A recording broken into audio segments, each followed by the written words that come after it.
Hello everyone, I am सुगम। Welcome back. तो कैसे हो आप सब? आई होप आप सब अच्छी होगी। स्वागत है आप सभी का आपकी अपनी एसपी स्टडी यूट्यूब चैनल पर। तो गाइस यहाँ पर आज हम देखने वाले हैं इकोनॉमिक्स का जो आपका पेपर है उसका फुल सॉल्यूशन, यानी बहुविकल्पीय प्रश्न कौन कौन से आ सकते हैं इस बार के बोर्ड एग्जाम में। अतलग उत्तरीय प्रश्न कौन कौन से इंपॉर्टेंट हैं, इसके बाद गाइस लघु उत्तरीय प्रश्न एंड विस्तृत उत्तरीय प्रश्न आपको कौन कौन से तैयार करने हैं, उन सभी प्रश्नों पर यहाँ पर हम डिस्कस करेंगे।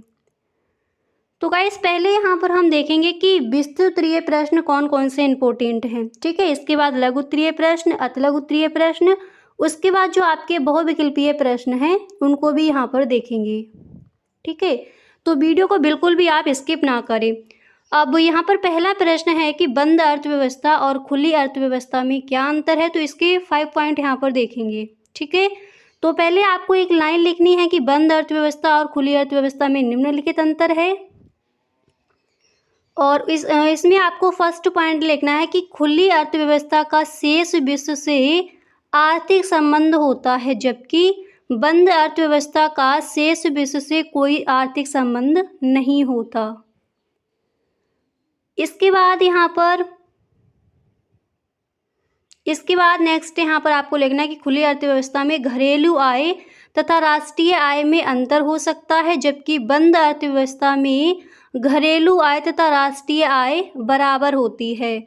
तो पहला पॉइंट आपने क्या लिखा कि खुली अर्थव्यवस्था का शेष विश्व से आर्थिक संबंध होता है, जबकि बंद अर्थव्यवस्था का शेष विश्व से कोई आर्थिक संबंध नहीं होता। और सेकंड पॉइंट भी आपने देख लिया। थर्ड यहाँ पर आपको लिखना है कि खुली अर्थव्यवस्था में विकास की संभावनाएं बंद अर्थव्यवस्था की तुलना में अधिक होती हैं। एंड गाइस इसके बाद यहाँ पर आपको नेक्स्ट पॉइंट लिखना है कि आधुनिक समय में प्रत्येक अर्थव्यवस्था खुली अर्थव्यवस्था है, बंद अर्थव्यवस्था भूतकालीन अर्थव्यवस्था रह गई। इसके बाद यहाँ पर अगला पॉइंट आप लिखोगे कि खुली अर्थव्यवस्था अन्य देशों के आर्थिक उच्चावचनों से प्रभावित होती है, जबकि बंद अर्थव्यवस्था पर इसका कोई प्रभाव नहीं पड़ता।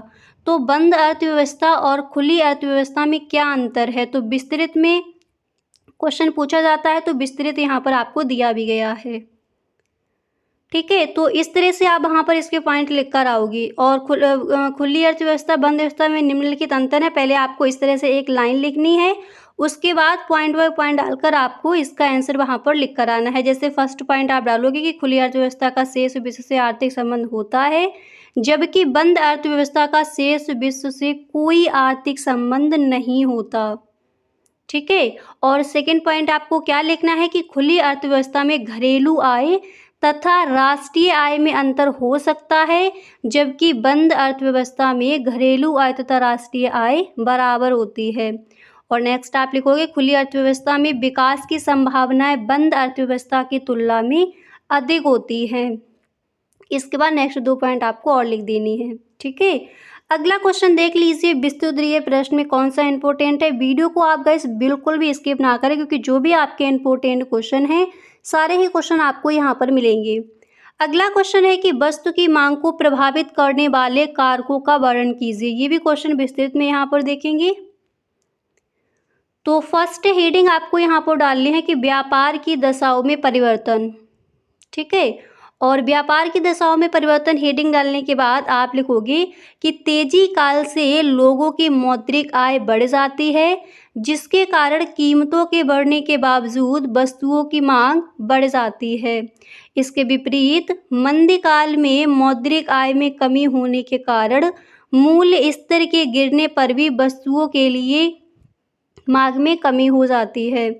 अगली हेडिंग यहाँ पर आप डालोगे रुचि तथा फैशन में परिवर्तन, और इसमें आप लिखोगे यही उपभोक्ता की रुचि तथा समाज में प्रचलित फैशन में परिवर्तन हो जाता है। इसके विपरीत वस्तु के फैशन से बाहर हो जाने पर उनकी मांग में कमी हो जाती है, ठीक है। तो इस तरह से वहाँ पर आपको लिखना है। इसके बाद यहाँ पर नेक्स्ट हेडिंग आप डालोगे आय में परिवर्तन, और इसमें आपको लिखना है कि सामान्यतः लोगों की आय में वृद्धि हो जाने से मांग में वृद्धि हो जाती है, और आय कम हो जाने पर मांग भी कम हो जाती है। और इसके बाद नेक्स्ट हेडिंग आपको डालनी है कि जनसंख्या में परिवर्तन। इसके बाद जनसंख्या में परिवर्तन हेडिंग डालने के बाद इसमें आपको 1-2 लाइनें लिखनी है और नेक्स्ट हेडिंग डालोगे वस्तु का मूल्य। और इसके बाद नेक्स्ट हेडिंग आपको डाली है मुद्रा की मात्रा में परिवर्तन। तो यहाँ पर क्वेश्चन क्या है कि वस्तु की मांग को प्रभावित करने वाले कारकों का वर्णन कीजिए। तो देखिए, व्यापार की दशाओं में परिवर्तन, इसमें आपको थोड़ा लिखना है। रुचि तथा फैशन में परिवर्तन, इसमें आपको लिखना है। आय में परिवर्तन, इसमें लिखिए। और फिर इन हेडिंग्स को आपको लिख देना। अगर इनके अंदर आप 1-2 लाइन बना के लिख सकते हो तो उसको आपको लिख देना है, ठीक है। तो वस्तु की मांग को प्रभावित करने वाले कारक, मुख्य कारक कौन कौन से हैं? व्यापार की दशाओं में परिवर्तन, रुचि तथा फैशन में परिवर्तन, आय में परिवर्तन, जनसंख्या में परिवर्तन और वस्तु का मूल्य और मुद्रा की मात्रा में परिवर्तन। तो इस तरह से आप इस जो आपको यहाँ पर क्वेश्चन मिला है इसका आंसर वहाँ पर आप इस तरह से लिख कर आओगे। क्लियर? तो इसके साथ गाइस अब यहाँ पर हम देख लेते हैं कि विस्तृत उत्तरीय प्रश्न में मोस्ट इम्पोर्टेंट क्वेश्चन कौन से हैं जो हर बार बोर्ड एग्जाम जिन क्वेश्चंस को रिपीट करता है। पहला प्रश्न नोट कर लीजिए, विदेशी विनिमय दर पर एक विस्तृत टिप्पणी लिखिए, ठीक है। इसको आप तैयार करेंगे। विस्तृत उत्तरीय प्रश्न में पहला प्रश्न क्या है कि विदेशी विनिमय दर पर एक विस्तृत टिप्पणी लिखिए। इसके बाद नेक्स्ट क्वेश्चन आप देख लीजिए यहाँ पर। इसके बाद लघु उत्तरीय प्रश्न देखेंगे तो उनके साथ में आपको आंसर भी मिलेंगे। इसके बाद गाइस अगला क्वेश्चन है, सार्वजनिक वस्तुएं सरकार के द्वारा ही प्रदान की जानी चाहिए, व्याख्या कीजिए। इम्पोर्टेंट है, ठीक है। इसके बाद अगला क्वेश्चन आप तैयार करोगे, वाणिज्यिक बैंकों की साख सृजन की क्रियाविधि को समझाइए। ये आपका इम्पोर्टेंट है। इसके बाद गाइस यहाँ पर नेक्स्ट क्वेश्चन आपको तैयार करना है कि वस्तु व सेवा कर यानी जीएसटी से आप क्या समझते हैं, यह पुरानी कर व्यवस्था से कैसे श्रेष्ठ है, समझाइए। मोस्ट इम्पोर्टेंट है जीएसटी वाला क्वेश्चन। और इसी के साथ अगला क्वेश्चन है कि समष्टि अर्थशास्त्र क्या है, इसकी विषय वस्तु की विवेचना कीजिए। ये भी आपका मोस्ट इम्पोर्टेंट है। और मांग का नियम क्या है, मांग वक्र दाहिनी ओर नीचे क्यों झुकता है। तो ये है आपके विस्तृत उत्तरीय प्रश्न में। अब एक बार इनको नोट कर लीजिए, ये है आपके मोस्ट इम्पोर्टेंट क्वेश्चन विस्तृत उत्तरीय प्रश्न में, ठीक है।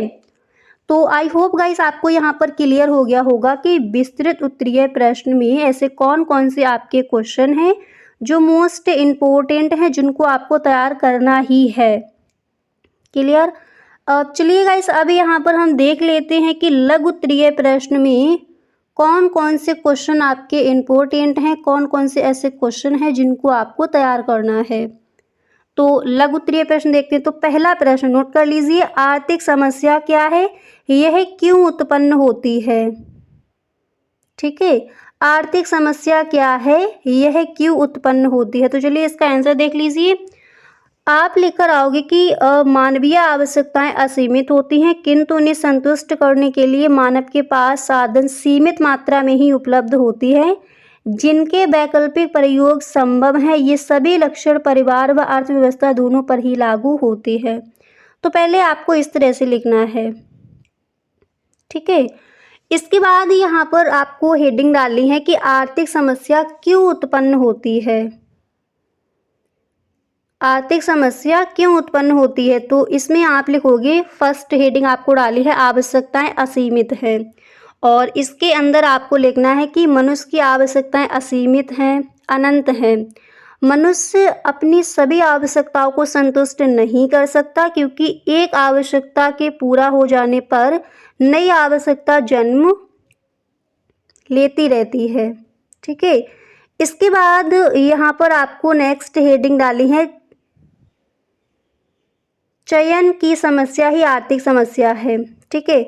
और इसमें आप लिखोगे कि इस प्रकार कोई भी व्यक्ति, परिवार अथवा राज्य, तो कोई भी अपने सीमित साधनों से अपनी असीमित आवश्यकताओं की पूर्ति नहीं कर सकता। उसे चयन करना होता है कि वह किस साधन की कितनी मात्रा किस साध्य के प्रयोग में लगाए, यही आर्थिक समस्या है।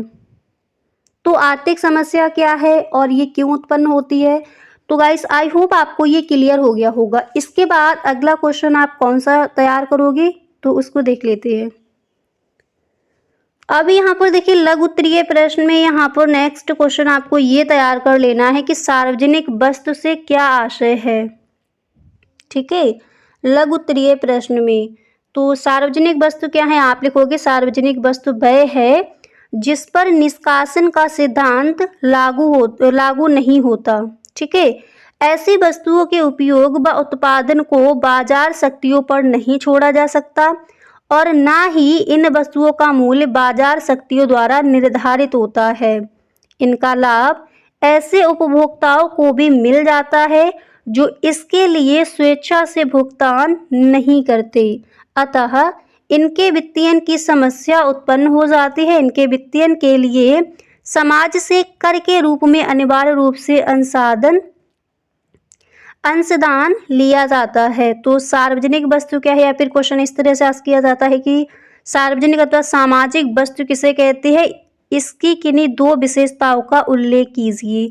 तो लघु उत्तरीय प्रश्न में क्वेश्चन पूछा जाता है तो इसको आपको तैयार कर लेना है। अब यहाँ पर गाइस हम देख लेते हैं, कि लघु उत्तरीय प्रश्न में मोस्ट इम्पोर्टेंट क्वेश्चन आपके कौन कौन से क्वेश्चन हैं जिनको आपको तैयार करना ही है। ठीक है, जिन क्वेश्चंस को बोर्ड एग्जाम बार बार रिपीट करता है उन क्वेश्चंस को देख लीजिए। तो पहला प्रश्न यहाँ पर आप लिखेंगे उत्पादन की स्थिर लागत क्या है। ठीक है, उत्पादन की स्थिर लागत क्या है, इसको आपको तैयार करना है। इसी के साथ अगला क्वेश्चन आप तैयार करेंगे सकारात्मक तथा आदर्शात्मक अर्थशास्त्र में भेद कीजिए। ठीक है, क्वेश्चन क्या है, सकारात्मक तथा आदर्शात्मक अर्थशास्त्र में भेद कीजिए, उत्पादन की स्थिर लागत क्या है। इन दो क्वेश्चंस को आपको तैयार करना है। इसी तरह से नेक्स्ट क्वेश्चन आप तैयार करोगे पूर्ण तथा अपूर्ण प्रतियोगिता में क्या अंतर है। पूर्ण तथा अपूर्ण प्रतियोगिता में क्या अंतर है, इसको तैयार करना है। इसी के साथ अगला क्वेश्चन है कि लागत फलन की संकल्पना क्या है। ठीक है, लागत फलन की संकल्पना क्या है, इसको तैयार कर लीजिए। इसी के साथ अगला क्वेश्चन यहाँ पर दिया गया है चित्र की सहायता से नियंत्रित कीमत को समझाइए। क्वेश्चन क्या है, चित्र की सहायता से नियंत्रित कीमत को समझाइए। और इसके बाद यहाँ पर अगला क्वेश्चन आप तैयार करोगे लघु उत्तरीय प्रश्न में कि पूंजीवादी अर्थव्यवस्था की विशेषताएं लिखिए। ठीक है, पूंजीवादी अर्थव्यवस्था की विशेषताएं लिखिए। तो ये आपके गाइस क्वेश्चन हैं जो मोस्ट इम्पोर्टेंट हैं। कई बार इन क्वेश्चंस को बोर्ड एग्जाम आस्क कर चुका है, तो इन क्वेश्चंस को आपको तैयार करना है। अब देखिएगा इस लघु उत्तरीय प्रश्न में कुछ और भी आपके इम्पोर्टेंट क्वेश्चन है, चलिए उनको भी देख लेते हैं। और गाइस अगर अभी तक आप इस वीडियो में बने हुए हो तो आई होप ये वीडियो आपको पसंद आ रहा होगा। गाइस अगर सच में आपको वीडियो अच्छा लगा करे तो प्लीज़ आप वीडियो को एक लाइक ज़रूर किया करें। ठीक है, और गाइस अगर आप चैनल पर पहली बार आए हो तो इस चैनल को सब्सक्राइब कर लीजिए, क्योंकि बोर्ड एग्जाम के लिए जो भी आपका इम्पोर्टेंट है, ठीक है, तो वो सारा कुछ आपको मिलेगा इसी चैनल पर। अगर इकोनॉमिक्स आपके पास है तो इकोनॉमिक्स में इस बार आपके फुल मार्क्स ही आएंगे, क्योंकि गाइस इकोनॉमिक्स के कई सारे मॉडल पेपर का फुल सोल्यूशन आपको दिया गया है। अगर आपने उन वीडियोस को नहीं देखा है तो डिस्क्रिप्शन बॉक्स में लिंक गिवन है, वहां से आप देख लीजिए। उन मॉडल पेपर में गाइस उन्हीं क्वेश्चंस को रखा गया है जिन क्वेश्चंस को बोर्ड एग्जाम बार बार रिपीट करता है, तो उनको अगर आप देख लेते हो तो इकोनॉमिक्स में अच्छे से अच्छे नंबर आप लेकर आओगे। ठीक है गाइस, तो उनको आप ज़रूर देख लें। अब चलिए यहाँ पर देख लेते हैं लघु उत्तरीय प्रश्न में कुछ और भी है आपके जो मोस्ट इम्पोर्टेंट है क्वेश्चन। पहला क्वेश्चन आपका यहाँ पर गाइस दिया गया है कि व्यावसायिक बैंकों के मुख्य कार्यों को संक्षेप में लिखिए।